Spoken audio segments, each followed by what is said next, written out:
What's up, folks, and welcome back to Dyce Reacts, where we are staying in London, England tonight. Oh yeah, we are going to be checking out 9 strange UK things I noticed after living in Australia.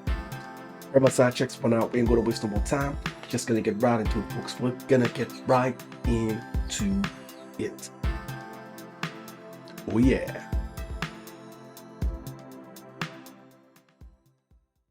Every time I come back to the UK after living in Australia, I notice the same strange things. Some tiny, some big, some hilarious. Okay. So here's everything that feels bizarre after 5 years away.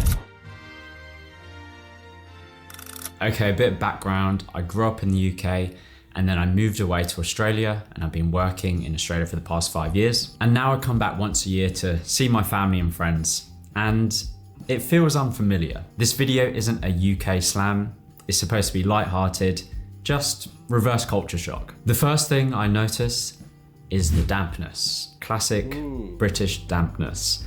It doesn't matter if it hasn't rained for 6 hours, the streets just never dry. One thing that I notice about Australia, and in fact is something that I haven't really gotten used to yet, is people walk around barefoot all the time. But I now realize why UK people could never do that, because the streets are very damp and dirty. And it's still crazy to think that they still do that today. Like, I mean, when I first heard that, I mean, in certain places it's believable, but when you keep on hearing it as much, like I do a lot of videos from Australia as well, people keep on saying that. So I thought it was an exaggeration, but yeah, everyone is confirming it. People could never do that because the streets are very damp and dirty, and if you were to walk around barefoot, you probably look like you've been walking around in a coal mine or something. But regardless, I'm still not fully behind the whole barefoot walking into a supermarket kind of thing in Australia. That's just a bit much for me as a British man. Number 2 is the accents. I obviously have a British accent, which I'm slowly losing over time. But every time I come back here, the British accent sounds so strong. It's like everyone's auditioning for a BBC drama, which is weird because it just used to be the normal for me. Even the local barista sounds like they're about to solve a murder. Speaking of coffee, I didn't actually start drinking coffee until age 27 when I moved to Australia. And the only reason I started drinking coffee is because I had a whole year of emergency shifts and I needed something to stay awake for a night shift. And in Australia, let me ask, which country do you guys think has a larger audience when it comes to not just coffee, but tea per se? Is it the UK or Australia? Which country does it more? I don't know. I would assume maybe the UK. But you guys hit me up in the comments. What do you think? Because I've heard a lot of people say that UK people drink tea round the clock, right? So I'm guessing maybe there's a bigger tea culture in the UK than Australia. But I know Australia has a coffee culture as well.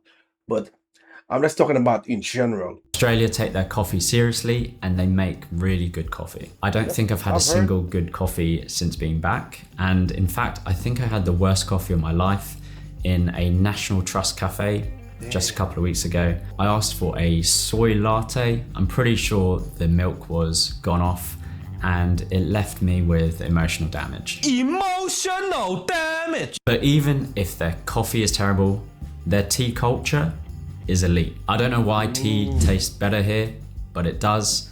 Maybe it's because we have tea for everything. You have tea when you arrive somewhere. You have tea when you leave somewhere. You have tea if someone is sad. You have tea if we're celebrating. If aliens landed here, the first thing they'd be offered is a cup of tea. And whilst we're having our cup of tea, there's one thing that British people love to talk about, and that's politics. It kind of feels like every conversation you have here will slowly turn to politics. Like everyone knows what's going on politically in the country. And that's one thing I noticed in Australia, potentially because it's so large and you have the states which are quite separate from each other. You often don't really know what's going on in other states unless you really follow the news closely. And people don't just talk about politics all the time in Australia. Whereas in the UK, you're pretty much guaranteed to hear something political every time you step out of the house. Talking about politics is basically a national sport. And in addition to the politics, there was always some national drama going on that the whole country knows about and the whole country is talking about, whether it's some kind of political scandal or this NHS thing is happening or whatever. There's some big drama and everyone knows about it. I'll be away for 11 months and I'll walk into conversations like I've been following the plot the whole time. And speaking of politics, One of the things the politicians should probably sort out is the vape situation here. Like, I genuinely think it's insane that you can walk around and you see advertising for vapes at the bus stop. You can just walk into a corner shop and just buy vapes off the shelf. One thing that they have improved on, and I came here a couple of years ago, I noticed that vape culture is that big in the UK? I mean, I would think it is at least, you know, somewhat popular, but to that extent, I did not know that. they were selling vapes on the shelf next to the toothbrushes in Sainsbury's, which was absolutely ridiculous to see. Literally, a 7-year-old could pick up a vape off a shelf. I think now they've actually put the vapes behind the counters, which is awesome. I'm not saying Australia's got it right. Australia have actually made vaping nicotine prescription only, so you have to see a doctor to get a nicotine prescription, which I think is a bit much, but just putting the vapes behind the counters and not advertising them on buses, on trains, is probably the right middle ground. Australia's too little, the UK is too much. Walking around, I thought I was seeing the London fog, but in reality, it was just 14-year-olds exhaling pineapple cheesecake iced gelato. Moving on to the manual struggle. In Australia, everyone drives automatic cars.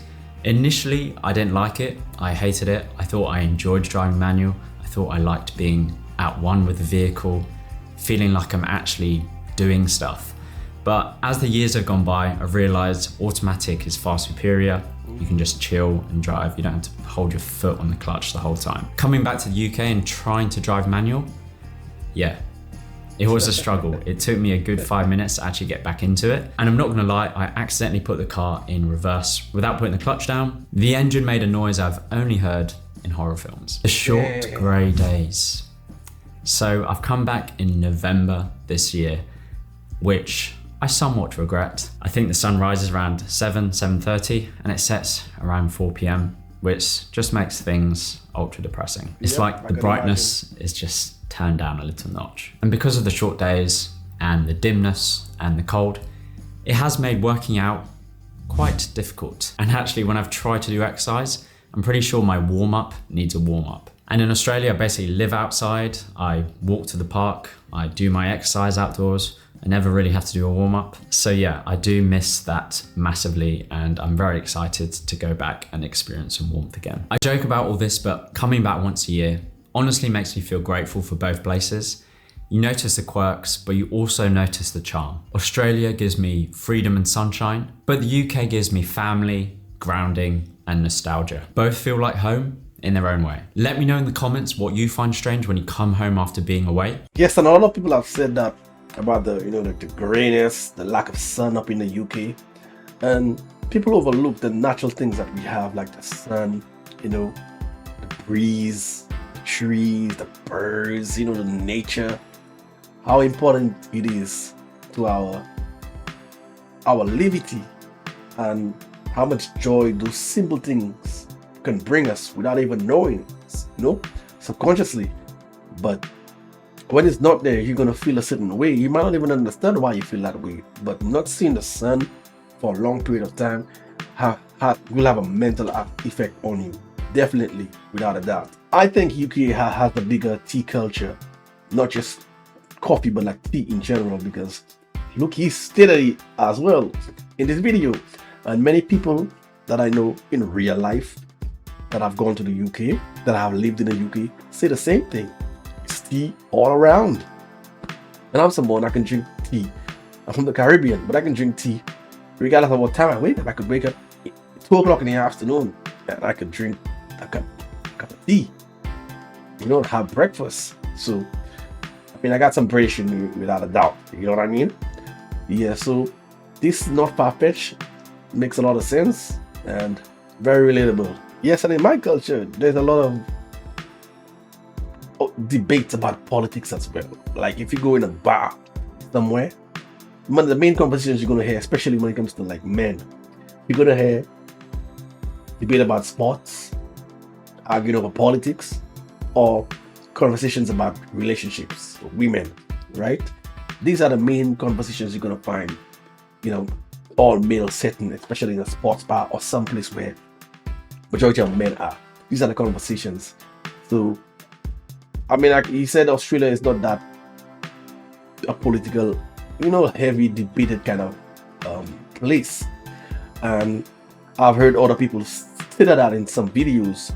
You don't really hear people talking or arguing about politics in Australia compared to other places. If you want to see that long John Architect, do hit me over on Dyce Reacts by the Music Reactions. This is where I'm going to be making my exit. Until next time, peace